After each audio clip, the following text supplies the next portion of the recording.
بسم اللہ الرحمن الرحیم۔ شروع کرتا ہوں اللہ کے پاک نام سے جو بہت بڑا مہربان نہایت رحم والا ہے۔ دوستو، بہنوں، بھائیوں اور بزرگوں، السلام علیکم۔ سلطان صلاح الدین ایوبی کی 44ویں قسط میں ہم آپ کو خوش آمدید کہتے ہیں۔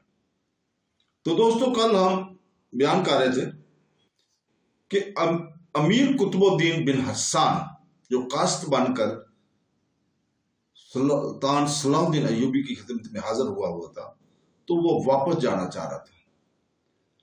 تو تیسرے دن صلاح الدین ایوبی نے امیر قطب الدین حسان کو تنہا کمرے میں بلایا۔ امیر قطب الدین کے چہرے پر غیظ و نفرت کا رنگ نمایاں تھا، مگر صلاح الدین ایوبی کے ہونٹوں پر ایک مخصوص مسکراہٹ تھی جس میں طنز و حقارت کی بجائے صبر و تحمل کی جھلک موجود تھی۔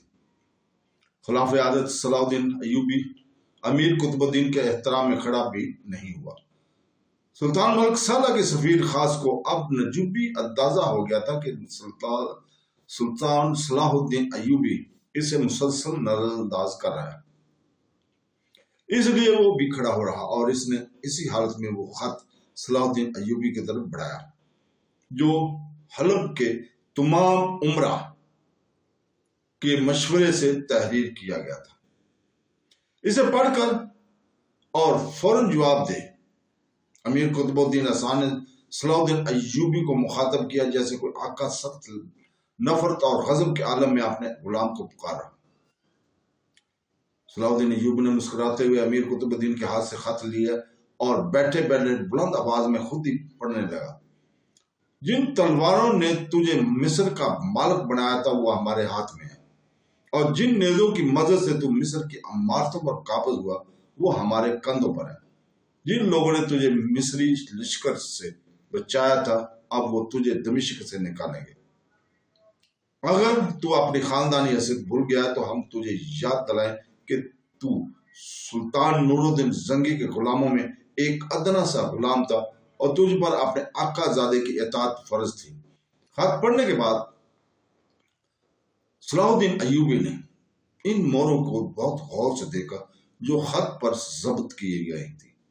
یہ تمام موریں حلب کے امراء کی تھی، ان میں کوئی مور سلطان ملک سالہ کی نہیں تھی۔ تو نے خط پڑھ لیا۔ امیر قطب الدین حسان کا لہجہ بدستور ذلت امیز تھا۔ اس سے پہلے کہ میں حلب کا رخ کروں تو اپنے گھوڑے کی لگامیں مصر کی طرف موڑ لے۔ صلاح الدین ایوبی نے فوری طور پر کوئی جواب نہیں دیا، پورے اطمینان کے ساتھ اس خط کو چھوٹے چھوٹے ٹکڑے کرتا رہا۔ والی مصر کا یہ طرز عمل دیکھ کر امیر قطب الدین بن حسان اپنا سارا غصہ بھول گیا تھا اور حیرت کی شدت سے آنکھیں پھٹ گئی تھیں۔ پھر جب اس کی یہ کیفیت ظاہر ہوئی تو امیر قطب الدین بن حسان نے وہی ذلت امیز رویہ اختیار کیا اور سلطان صلاح الدین ایوبی کو بدترین گالیاں دینے لگا۔ والی مصر نے انتہائی ضبط اور تحمل سے کام لیا اور اپنے خدمتگار کو آواز دی۔ دوسرے لمحے ایک دراز قد اور مسلح خدمتگار حاضر ہوا اور اپنے فرماندار کی طرف دیکھنے لگا۔ وہ والی مصر کے حکم کا منتظر تھا۔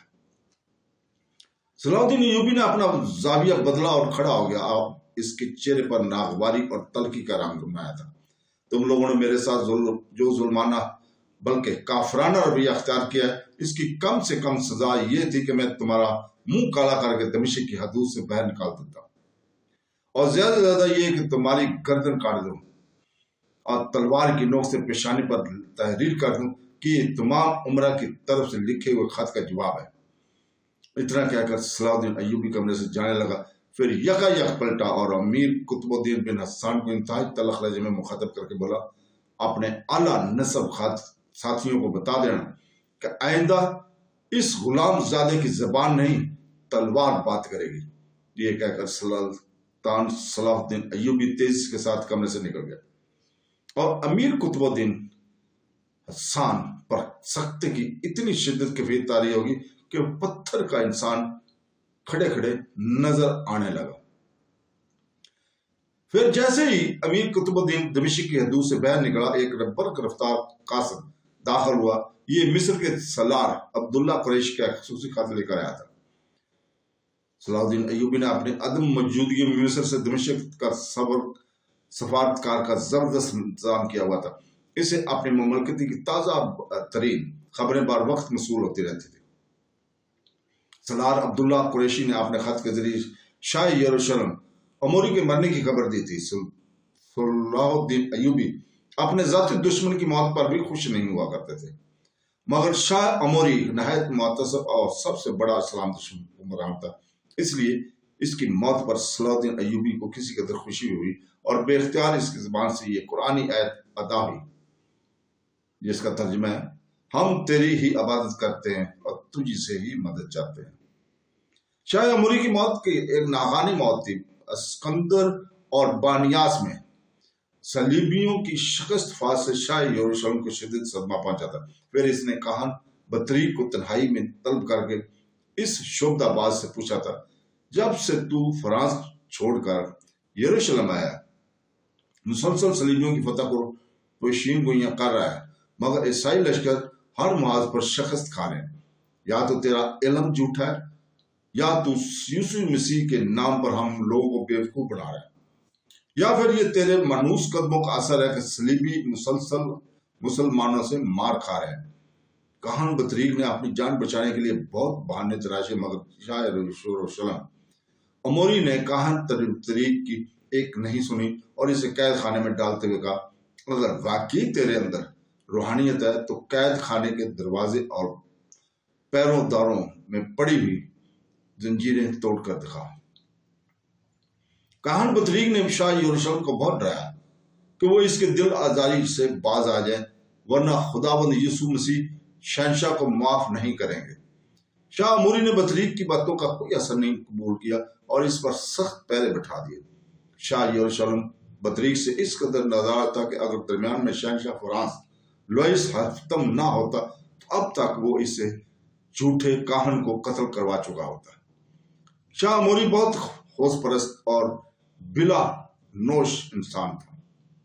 ایک دن اس پر وحشت طاری تھی۔ صلاح الدین ایوبی نے اسکندریہ اور بانیاس کے معاذوں پر اس سے جس طرح ذلیل کیا تھا، ان دونوں واقعات نے عیسائی دنیا میں شاہ اموری کی ساکھ کو شدید نقصان پہنچایا تھا۔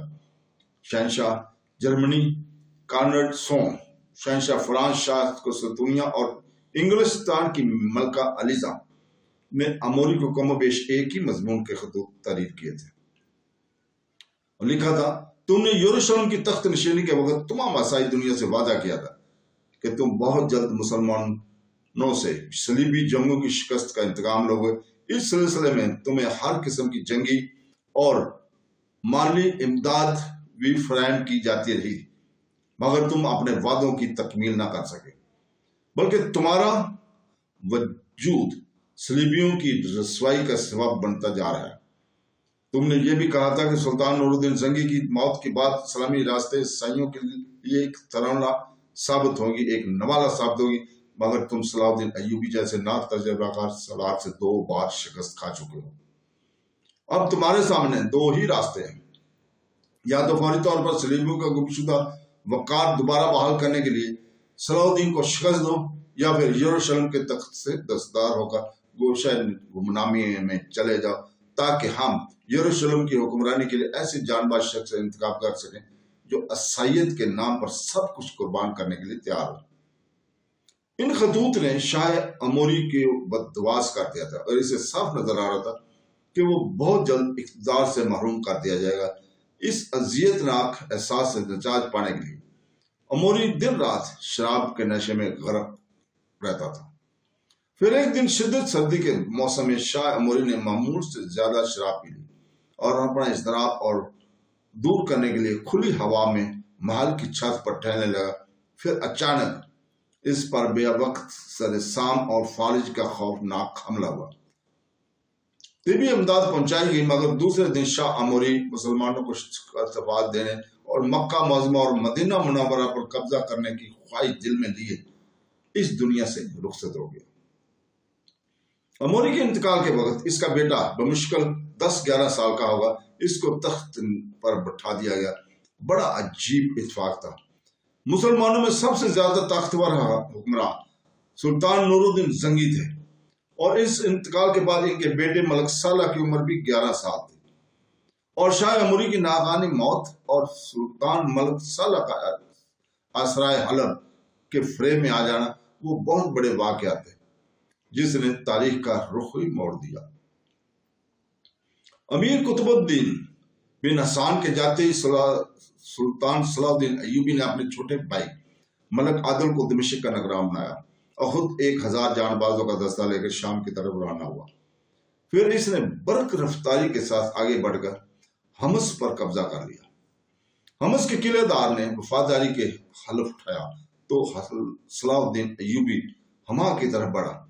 ہما کا قطع دار اس رات سے واقف تھا کہ سلطان عادل صلاح الدین ایوبی کو کس قدر چاہتے تھے، اس لیے وہ نیاز مندانہ انداز میں بہر آیا اور قلعہ صلاح الدین کے حوالے کر دیا۔ گمشتگین اور دوسرے غدار عمرہ کے ساتھ سلطان ملک صالح کو بھی صلاح الدین ایوبی کی پیش قدمی کی خبریں مل رہی تھی، اس لیے سب کے ساتھ پریشان نظر آتے اور مسلسل سوچ رہے تھے کہ اس طوفان کو کیسے روکا جائے۔ ہما پر قابض ہونے کے بعد صلاح الدین ایوبی کے سلام امیر عزیز الدین نے عرض کیا کہ اگر آپ اجازت دیں ہمیں تو میں ایک سفیر کی حیثیت سے حلب چلا جاؤں۔ خط و خطاب کے مقابلے میں روبرو گفتگو زیادہ اثر انگیز ہوتی ہے، آخری کوشش کر کے دیکھ لیتے ہیں، ہو سکتا ہے کہ سلطان معظم ان غداروں کے نرغے سے نکل آئے اور سلطنت نوریہ تباہی اور بربادی سے بچ جائے۔ صلاح الدین ایوبی نے اجازت دے دی، مگر امیر عزر الدین جیسے ہی حلب کی حدود میں داخل ہوا اسے گمشتگین کے حکم پر گرفتار کر کے ایک اندھے کنویں میں قید کر دیا گیا۔